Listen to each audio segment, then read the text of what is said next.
Oh, hi there.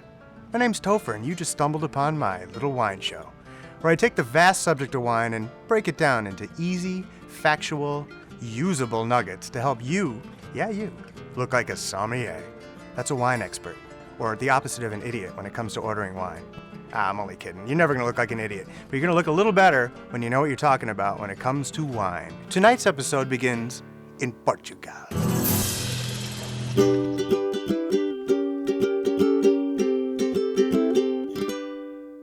Now, to many, port wine is a pretty mysterious subject, only ordered by men who look like this. What does this guy know that I don't know? No, honestly, have you ever been in a restaurant or a bar and, stumbled across somebody ordering a glass of port and were intrigued and maybe a little intimidated because you were standing waiting for your, rum and coke? Port wine is generally richer, sweeter, and heavier than normal wine, and it packs a punch.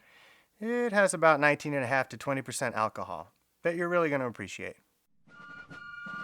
At the beginning of the 1700s, the poor English were deprived of wine from France because they were at war with them. Now, everybody at that time got the good wine from France, so they needed to turn to somebody else. So who did they turn to? The Portuguese and Portugal. Yay, Portugal! Portugal is near Spain, and Spain is infamous for great wine, and for some reason or other, they were able to import it rather cheaply. The continued English involvement in the port trade can still be seen today because a lot of the names on the bottles are of English descent. Oh, they dig their port, baby.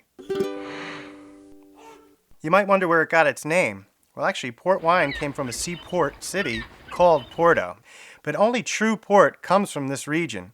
Anything else is an imposter. Now, if the bottle has the word Porto on it, it's a pretty good indication that it came from Portugal and it's the real deal.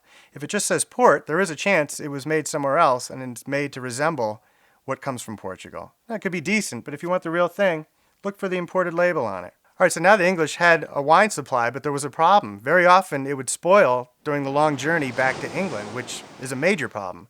That's when the fortification of wine was introduced, which helped improve shelf life and enabled it to make the journey without spoiling. What does fortification of wine mean? What is fortified wine? It's actually pretty simple. Wine here, brandy or a distilled beverage or something like it here. They just mix it together, which actually stops the fermentation of the wine in its tracks. What results is like a really sweet wine because all the sugar's not turning to booze. And what results also is a very strong wine. Very clever, those English, but they'll do whatever it takes to get the wine home, right? I would too. Okay, here's where it may get a little complicated, but that's okay. Though there are many styles of port, white port, ruby port, young tawny port, aged tawny port, vintage character port, late bottled vintage port, traditional late bottled vintage port, cinco quinta vintage port, crusted port, Janine Garofalo port. Most fall into two very broad categories: cask-aged and bottle-aged. Cask-aged wine has been aged in barrels, and it's already been exposed to oxygen. What this means is when you open a bottle of it, and it comes in bottles too, not casks, it handles the exposure to oxygen a lot better. It's going to last a little longer. Now, bottle-aged defies time. It doesn't matter. This stuff can remain the same color and have the same fruitiness it had when it was bottled 50, 60 years ago. The only secret is once you open it, it's pretty much time to drink it. It's not used to being exposed to oxygen at all. It's been in a bottle for years, for sake. Consider buying a bottle-aged port for someone who's having a child. If you buy it the year they're born, they'll wait 21 years to do it legally before they can drink it. The kid will look at you in a whole new light. If you're still alive, and they remember you at all.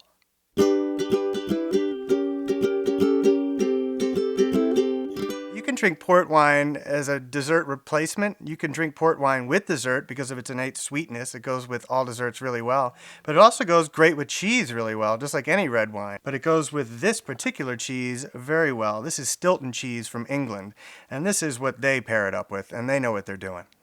Yeah, that's strong. And it's strong in other ways, too. Here's something you have to know about this. And it's true. In 2005, the British Cheese Board conducted a survey concerning Stilton cheese. And it turns out, if you eat this a half hour before going to bed, you're going to have amazing, vivid, I'm going to say psychedelic dreams. And, that's my kind of cheese. Speaking of pairings, we've talked about port wine with cheese, with dessert, in place of dessert. Let's not forget about the good old fat stogie. Port wine is known to go very well with a cigar. The best cigar I ever had was accompanied by a glass of port, and I'll never forget it. So now, next time you see an old guy ordering a glass of port and eating a piece of cheese, you're no longer going to think of him as some sort of old geezer who doesn't know what he's doing. He knows exactly what he's doing. He's having very strong port wine, and he's eating psychedelic cheese. I mean, you wish you were that cool.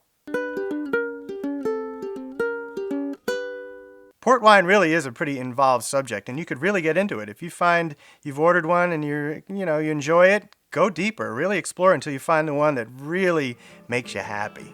Be the guy who does the intimidating at the bar next time. Come on, order port. I did. He's not a man. Wine! Wine! Wine! More wine! Why am I talking about wine and drinking port wine in a dark basement like this? It's because we have no budget. Wine! Wine! Wine! More wine! Do I intimidate as you overhear me order my glass of port wine while you stand waiting for your next shot of Goldschlager? Wine!